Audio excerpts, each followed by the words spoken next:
Some of the scariest things I've seen weren't in movies. They were on the road. I was hauling freight through the Arizona desert one summer night. Sometime after 2 a.m., the road was dead quiet, not a single pair of headlights for miles. That kind of silence where you can hear the hum of your own engine almost echoing back at you. Then up ahead, maybe 200 yards down the asphalt, I see this car just sitting in the middle of the highway, hazards blinking, passenger door wide open. I slowed down, leaned forward in my seat, trying to figure out what I'm looking at. The thing is parked at a weird angle, almost blocking both lanes. My first thought was maybe someone broke down and needed help. You see that a lot out there. But the closer I got, the stranger it looked. There was no one inside. Driver's seat empty. Passenger seat empty. Just an open door swaying slightly like it had been left in a hurry. Something about it felt wrong. But curiosity got the better of me. I pulled over onto the shoulder, killed my high beams, and climbed down from my cab. Desert air was hot and dry, but I remember feeling this cold chill run up my arms as I walked toward the car. When I got close enough, I noticed the trunk was tied shut with rope. Not latched, not jammed, actually tied down, like someone didn't want it opening. And wedged in the gaps were black garbage bags, stuffed so tight they looked like they were about to burst. I just stood there for a second, staring at it, trying to decide if I really wanted to know what was inside. Then, bang, a gunshot cracked the air. The echo rolled across the desert, so sharp it made my ears ring. I hit the ground instinctively, heart pounding, and that's when I heard a voice. Rough, angry, carrying across the empty highway. Get the hill away from there. I scrambled back toward my truck, and that's when I saw him.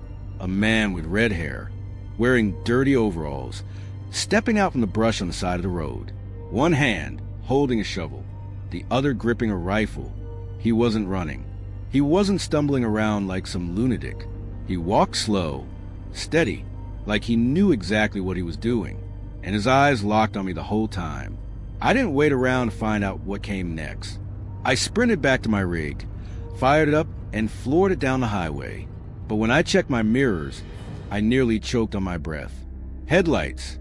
That red Ford Fusion was right on my tail. He honked, swerved, got so close I thought he was going to clip the back of my trailer. My whole rig shuddered from the turbulence as I pushed every ounce of speed I could. For miles, he stayed on me, headlights flashing, horn blaring, until, finally, I saw the red and blue lights of a highway patrol car up ahead. Relief washed over me. But it didn't last. The moment the cop pulled onto the shoulder, that red car swerved hard, tore off into the desert sand, and vanished into the night. Just like that. When the officer came up to my cab, I tried to explain what happened. The abandoned car, the man with the rifle, the chase. But when they searched the stretch of highway, there was nothing there. No car, no footprints, not even tire tracks in the sand where the Ford Fusion had veered off. It was like it had never existed. And to this day, I can still see his eyes in my mirror. Calm, focused, like he wasn't chasing me out of rage, but because I had seen something I was never supposed to. This one happened back when I was still green. I'd only been driving a few months, still figuring out the rhythms of the road. My dispatcher had thrown me on a long haul overnight, and I was pushing through somewhere in Oklahoma, trying not to nod off behind the wheel. You know that feeling when the road gets hypnotic? Lines blurring, eyes heavy, your brain starting to drift. I needed caffeine. Bad. So when I saw this old gas station sign glowing faintly in the distance, I pulled off without thinking twice. The building sat on the edge of the highway, the kind of place that probably hadn't seen steady business in years. One flickering neon light buzzed weakly, spelling out open 24 hours, though it looked more like a threat than an invitation. I parked my rig, killed the engine, and stepped out into the heavy summer night. The gravel crunched under my boots as I walked up, and right away something felt off. The glass door was smeared with dirt, like no one had cleaned it in ages. Inside, the shelves were stripped bare. A few dusty candy bars, a half-open box of chips, but nothing that looked fresh. The soda fridge hummed loudly against the back wall, its light flickering on and off, casting the place in stuttering shadows. And then I noticed the smell, not the musty old dust smell you expect from an abandoned place. This was sour, damp, like wet cardboard and unwashed clothes. Still, I walked the aisles, thinking maybe I'd grab a bottle of something to keep me awake. But the deeper I went, the heavier the silence felt, like the building itself was holding its breath. Then I heard it, a scrape, faint but clear, like someone shifting their weight across a dirty floor. I froze. My hand hovered near my pocket knife, even though I knew damn well a 3-inch blade wasn't going to save me if something went wrong. "Hello?" I called out, my voice way too loud in the silence. No answer, just another scrape, then another, coming from the far corner, where the lights didn't quite reach. That was enough for me. I turned on my heel and walked fast toward the door, trying not to break into a sprint. My boots echoed against the cracked tile, and for a moment I swore I could hear footsteps behind me, just barely out of sync with my own. When I stepped back into night air, it felt like I'd broken the surface of deep water. I didn't look back. I just climbed into my cab, slammed the door, and started the engine. I pulled out fast, headlights washing over the storefront one last time. And that's when I saw it. A figure, standing just inside the glass door. Pale face, dark eyes, watching me leave. I hit the gas harder than I ever had before, and didn't let off until the station was a fading dot in my mirrors. Now here's the kicker. A couple hours later, I stopped at a truck stop to grab a proper coffee and clear my head. I must have looked shaken, because another driver asked what was wrong.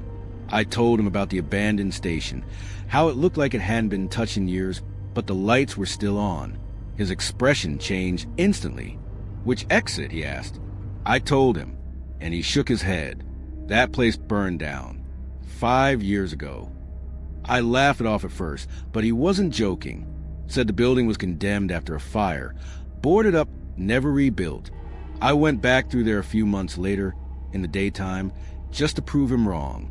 But when I pulled off that exit, there was nothing there, just an empty lot, overgrown with weeds, the outline of a foundation barely visible in the dirt. So, what the hell did I walk into that night? This next one, I don't even know how to explain it. And honestly, I don't care if people believe me or not. I know what I saw. It was late. Always is when these things happen. I was driving a stretch of highway in New Mexico. No town for miles, no other drivers in sight. Just me, my rig, and the endless blacktop cutting through the desert. The moon was out, but thin. One of those nights where everything looks silver and hollow. My headlights were the only real light on that road, and they reached just far enough to show the next set of dashed lines before swallowing the rest in darkness. That's when I noticed it. A shadow on the road. At first I thought it was just a tree or maybe a signpost throwing it across the asphalt. But as I got closer, it didn't stretch or move like a normal shadow. It just stayed there, fixed. I slowed down, leaning forward, trying to make sense of it. It was the outline of a person, arms hanging at their sides, head slightly tilted, perfectly still. But there was nothing, no body, no figure, just a shadow lying flat across the pavement like someone invisible was standing right there under my headlights. My stomach dropped. Every instinct screamed at me not to stop, so I didn't. I pressed the accelerator, keeping my eyes locked on that dark shape as I rolled right over it. And here's the part that haunts me. The shadow's head turned. Not the shape, not the angle on the road. I mean the head itself, twisted, following me as I passed. I damn near ripped the wheel out of the dash, trying not to swerve. My heart was pounding, so hard it drowned out the sound of the engine. A few miles later, I tried to calm myself down, convincing myself it was a trick of the light, maybe fatigue messing with my eyes. But then I saw another one, and another, each one different. A tall figure, a hunched one that looked like it was crawling. I kept driving mile after mile, and the shadows kept showing up, always just at the edge of my headlights, always on the road directly in front of me. Then I looked in my mirrors, and that's when the bottom dropped out of my stomach, because the road behind me was filled with them, dozens of shadows, stretched across the pavement as far back as I could see, all twisted in different poses. And even though I couldn't hear a thing over my engine, I swear I could feel them screaming. I didn't stop until I reached the next city, parked my rig under the brightest lights I could find, and sat there until sunrise, hands shaking too bad to even pour myself coffee. To this day, I avoid that stretch of highway. Don't know if it was something paranormal or if the desert plays tricks on your eyes after too many hours awake. But here's what sticks with me most. Every once in a while, late at night, I'll catch something flicker at the edge of my headlights, just for a second, a shape where no shape should be. And every time, it feels like they're still out there, waiting. I've picked up hitchhikers before, not often, but every once in a while when someone looked genuinely stranded, I'd pull over and offer a lift. Truckers have a bad rep for ignoring people, but out on lonely roads, sometimes we're the only help around. But after this one night, I'll never stop for anyone again. It was around 3 a.m., middle of nowhere in Texas, the kind of two-lane highway where you could drive for an hour without seeing another soul. I was halfway through a long shift when my headlights caught someone walking on the shoulder. It was a woman. She wore this pale blue dress that looked out of place, like it belonged in the 1950s. She had long dark hair, and she walked slow, one hand raised slightly like she was signaling for me to stop. At first, I thought she'd been in an accident. Maybe a car broke down, and she was looking for help.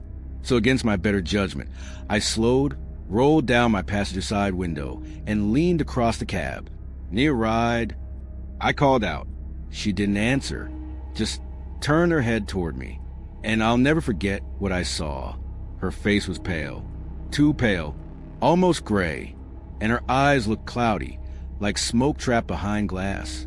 But the strangest part, she didn't look surprised or scared. She looked calm, like she'd been waiting for me. Against every instinct I had, I unlocked the passenger door, and she climbed in. Her movements were slow, stiff, like her joints didn't work right. She settled into the seat without saying a word, just folded her hands in her lap and stared straight ahead. For a few miles, I tried to talk to her, asked if she was okay, asked if she needed me to call someone. Nothing, not a sound. The silence in that cab was suffocating.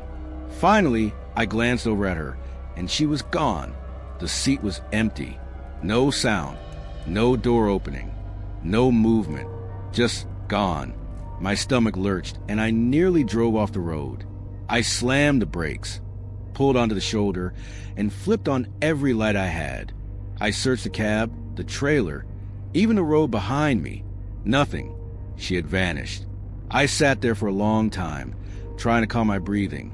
Eventually, I convinced myself I'd fallen asleep for a second, maybe dreamed the whole thing. But here's the part that keeps me awake even now. When I finally looked over at the passenger seat again, it was damp. The fabric was wet, like someone had been sitting there in soaking clothes. I left it like that. Never cleaned it. That truck's long gone now.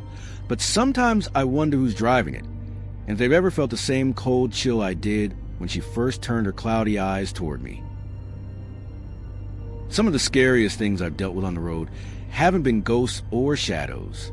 They've been people, flesh and blood. And this one, I still don't know what their intentions were, but I know it wasn't good. I was hauling through Arkansas late one night, long stretch of highway, no exits for miles. The road was mine alone, until a pair of headlights appeared in my mirror. At first, I didn't think much of it. Cars come and go, but this one stayed.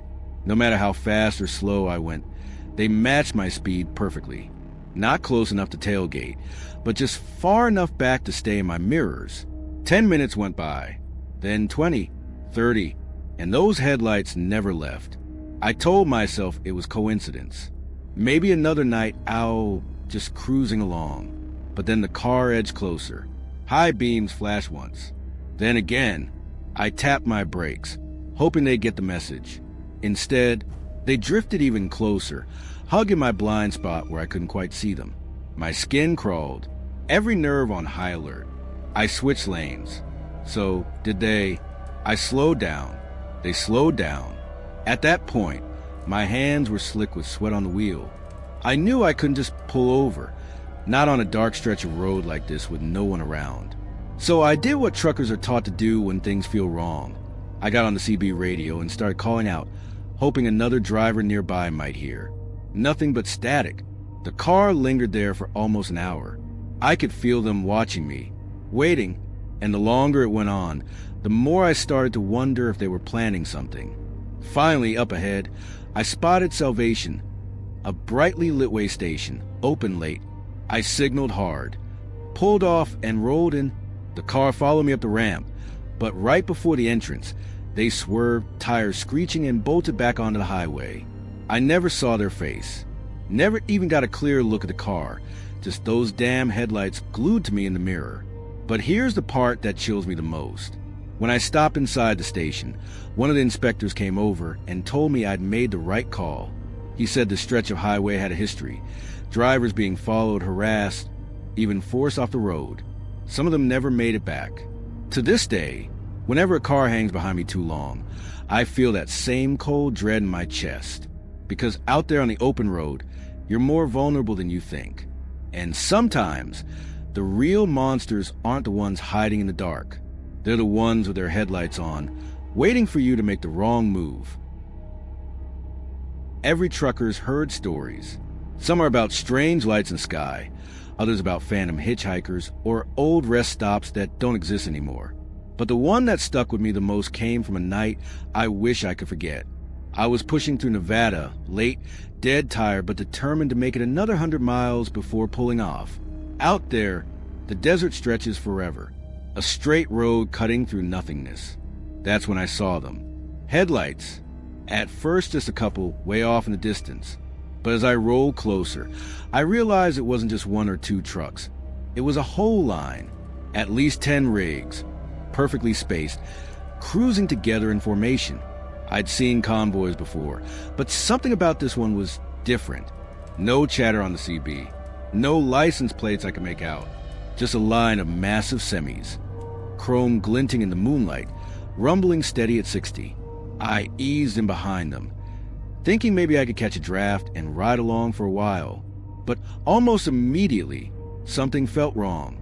Their taillights didn't look right. Too dim, like they weren't really lit, just glowing faintly in the dark. And the longer I followed, the colder it felt in my cab, like the air itself had dropped 10 degrees. I picked up the mic, tried reaching out. Breaker 19, you boys up ahead running together?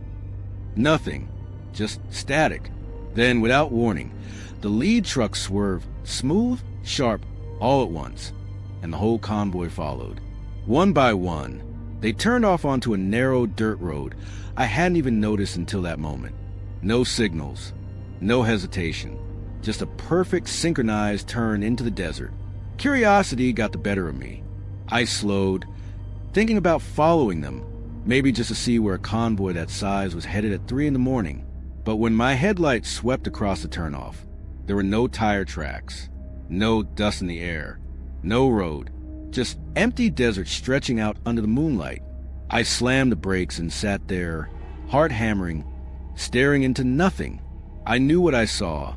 10 rigs, chrome gleaming, engines growling, a full convoy. And in the blink of an eye, they were gone. I didn't stick around to question it.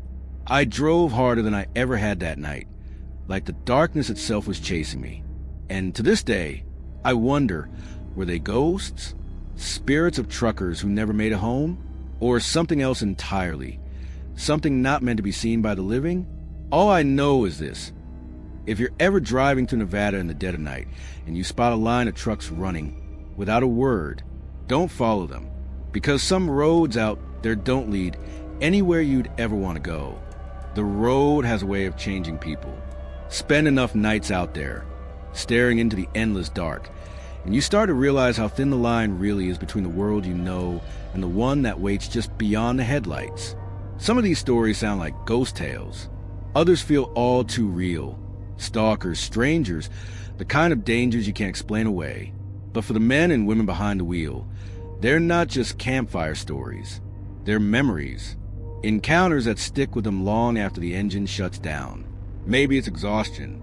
Maybe it's paranoia. Or maybe the highway really does hold on to the souls and secrets of everyone who's ever traveled it. All I know is this: the next time you're driving a lonely stretch of road, pay attention. Look twice at the shadows. Listen when the radio crackles. And if you ever feel like something or someone is following you, don't ignore it. Because out there, where the darkness stretches on forever, you never know who's waiting just beyond the beam of your headlights. And sometimes you don't want to find out.